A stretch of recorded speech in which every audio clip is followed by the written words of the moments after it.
तो बच्चों आज हम चालक और अचालक पढ़ने जा रहे हैं। चालक को इंग्लिश में बोला जाता है कंडक्टर, जबकि अचालक को बोला जाता है इंसुलेटर।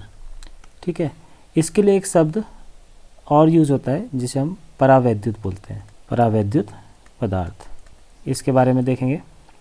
तो चालक वे पदार्थ होते हैं जिससे वैद्युत धारा कंडक्ट हो जाती है। ठीक है, तो जिसके अंदर से, जिस मटेरियल के अंदर से वैद्युत धारा प्रवाहित हो जाती है उसे हम बोलते हैं कंडक्टर। ठीक है, चालक। इसको हम इस तरीके से भी सोच सकते हैं कि अगर हमारे पास कोई मटेरियल है और हमने इसमें इलेक्ट्रिक फील्ड अप्लाई किया, ठीक है, वैद्युत क्षेत्र लगाया, तो वैद्युत क्षेत्र लगाने के साथ ही इसके अंदर जो आवेश होंगे वो एक जगह से दूसरी जगह चलने लग जाते हैं। ठीक है, प्रवाहित होने लग जाते हैं इसके अंदर। तो ऐसे पदार्थ जिसमें इलेक्ट्रिक फील्ड लगाने पे उसके आवेश गतिमान हो जाए, हम उसे चालक कहते हैं। जैसे कॉपर का वायर हो गया, और यहाँ पे जैसे बिजली कंडक्ट करने के लिए हमारे यहाँ पे वायर बिछाए जाते हैं, एल्यूमिनियम के वायर, तो ये हो गया कंडक्टर। इसी तरीके से, ठीक है, चांदी हो गया और पारा हो गया, ये सारे के सारे कंडक्टर होते हैं। वहीं अचालक या इंसुलेटर या विद्युत रोधी ऐसे पदार्थ होते हैं जिसमें धारा का प्रवाह संभव नहीं है। और अगर हम अचालक की बात करें तो अचालक में रबड़ हो गया, कांच हो गया, लकड़ी हो गया या शुष्क वायु हो गया, ये सब अचालक पदार्थ होते हैं। चालकों के कुछ गुण होते हैं जो हमको पता होने चाहिए, आगे वो यूज़ होंगे। जैसे पहला गुण है, चालकों के अंदर वैद्युत क्षेत्र शून्य होता है। ठीक है, अगर हम किसी चालक पर, मान लिया ये हमारे पास चालक है और इस पे इलेक्ट्रिक फील्ड लगाते हैं, मान लो यहाँ से पॉजिटिव चार्ज है तो इससे इलेक्ट्रिक फील्ड इस डायरेक्शन में आएगा, और इधर नेगेटिव चार्ज होगा तो इधर। तो ये जो चालक होगा इसके अंदर कोई भी इलेक्ट्रिक फील्ड नहीं होगा। ठीक है, इस तरीके से। अब ऐसा क्यों होता है? क्योंकि जब ये चालक पे हमने इलेक्ट्रिक फील्ड लगाया तो अगर इधर पॉजिटिव चार्ज हैं तो सारे के सारे नेगेटिव चार्ज इधर जमा हो जाते हैं और सारे के सारे पॉजिटिव चार्ज इधर जमा हो जाते हैं। ठीक है, हमारे पास एक चालक पदार्थ था, मान लो कोई धातु थी, उस पर हमने इलेक्ट्रिक फील्ड लगाया बाहर से। अब क्या हुआ, इसके अंदर जो भी आवेश थे, जो नेगेटिव वाले आ गए पॉजिटिव वाले की तरफ, पॉजिटिव वाले आ गए नेगेटिव वाले की तरफ। अब हमने बाहर से मान लो कि E0 इलेक्ट्रिक फील्ड लगाया हुआ है।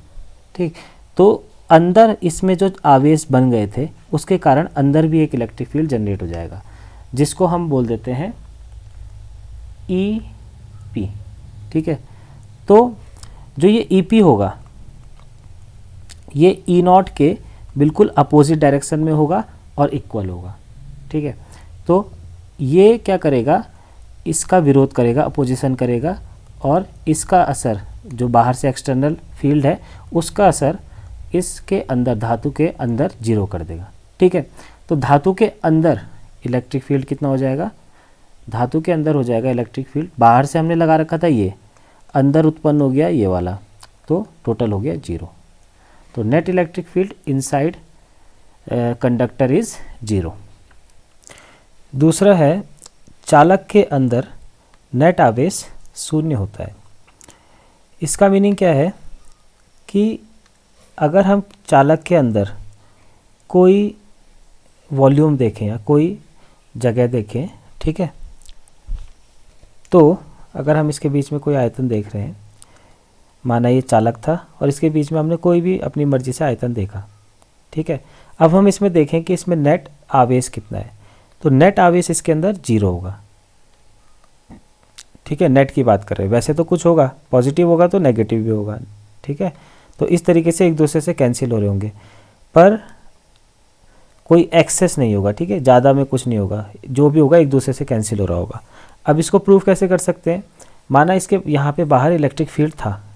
ठीक है, अब इससे पहले वाले गुण में हमने पढ़ लिया है कि चालकों के अंदर वैद्युत क्षेत्र शून्य होता है।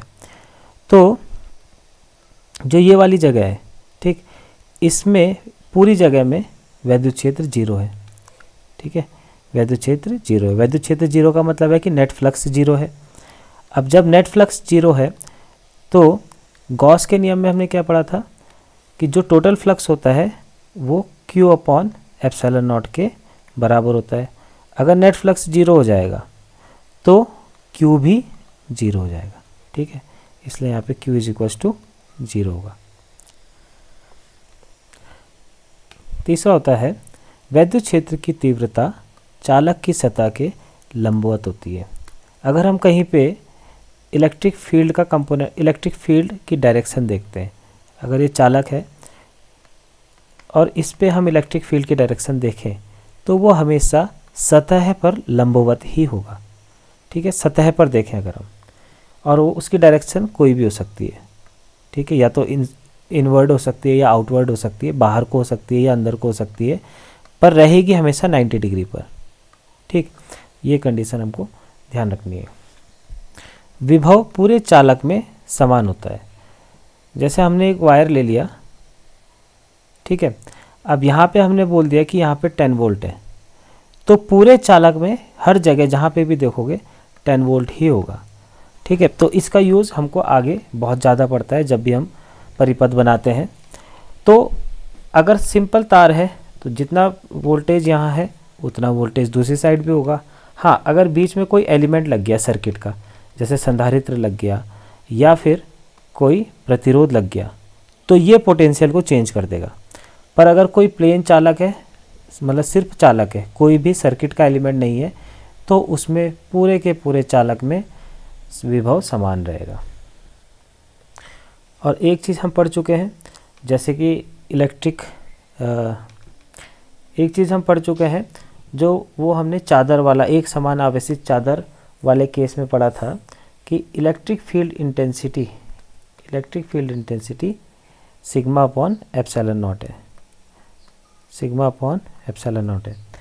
तो किसी भी चालक के सरफेस में जो इलेक्ट्रिक फील्ड इंटेंसिटी होती है वो ये होती है सिग्मा अपॉन एप्सिलॉन नॉट।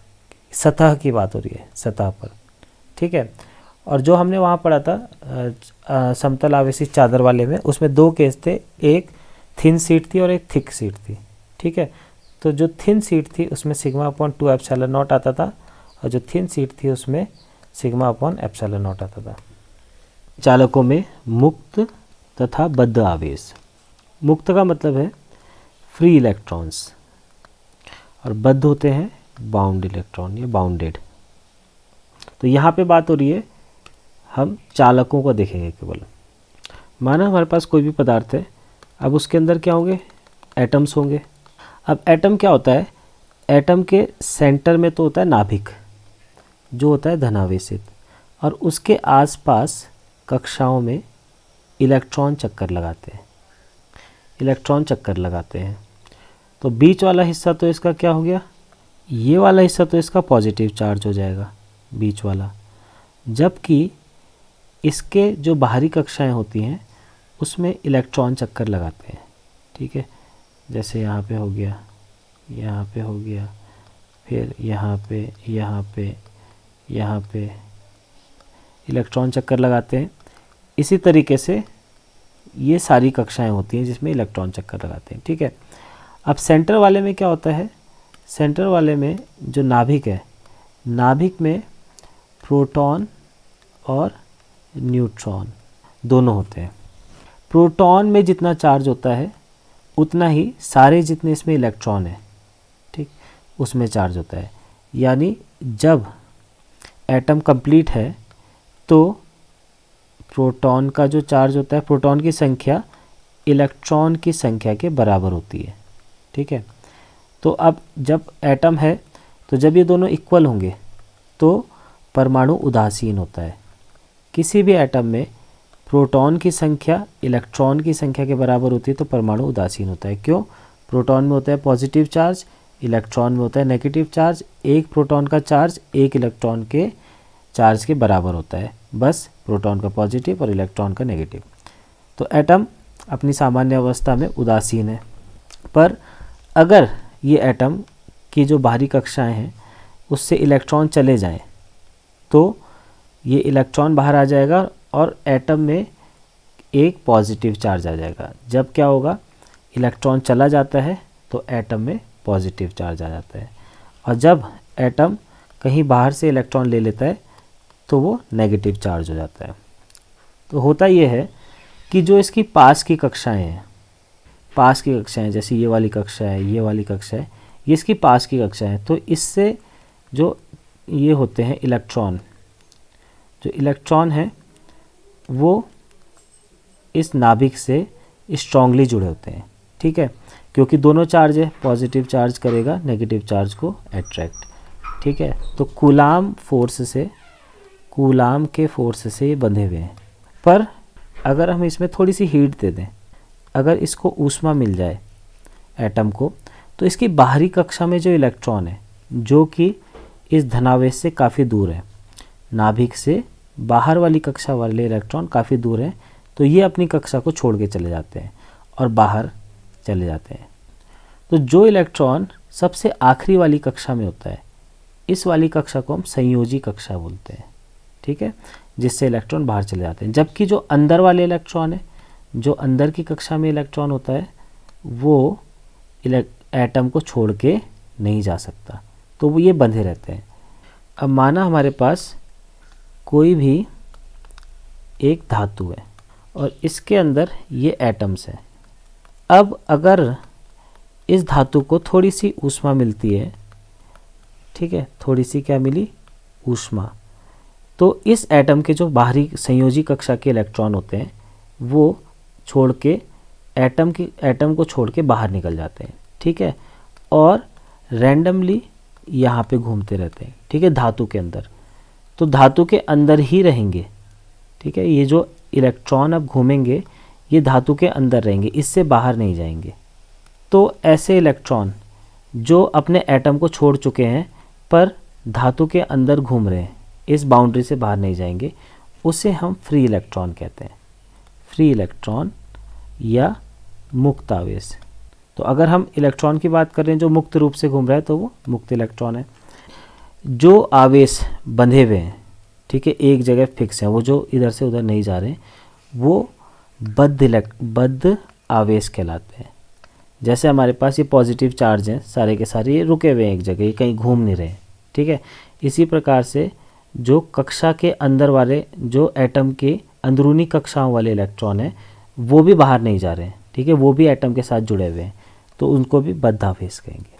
अब जो धातु में ये फ्री इलेक्ट्रॉन्स होते हैं, ठीक, यही धारा प्रवाह करने में योगदान देते हैं।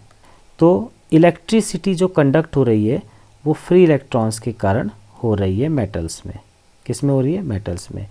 जबकि जो धातु नहीं है, यानी जो अचालक है, उसमें ये फ्री इलेक्ट्रॉन्स नहीं होते, ठीक है, नो फ्री इलेक्ट्रॉन्स। तो जब फ्री इलेक्ट्रॉन्स नहीं है तो अचालक में वैद्युत धारा भी प्रवाहित नहीं होती। तो मुख्य रूप से जो मुक्त इलेक्ट्रॉन है धातु में वो फ्री चार्ज है, ठीक है, मुक्त आवेश है। और जो पॉजिटिव चार्ज है, ठीक है, जो पॉजिटिव आवेश है उसको हम बद्ध आवेश कहते हैं, ठीक है, जो एक जगह रुका हुआ है, बंधा हुआ है एटम से, वो बद्ध आवेश है। अब जो पॉजिटिव चार्ज है वो कहीं जाएगा नहीं, तो वो बद्ध आवेश हो जाएगा।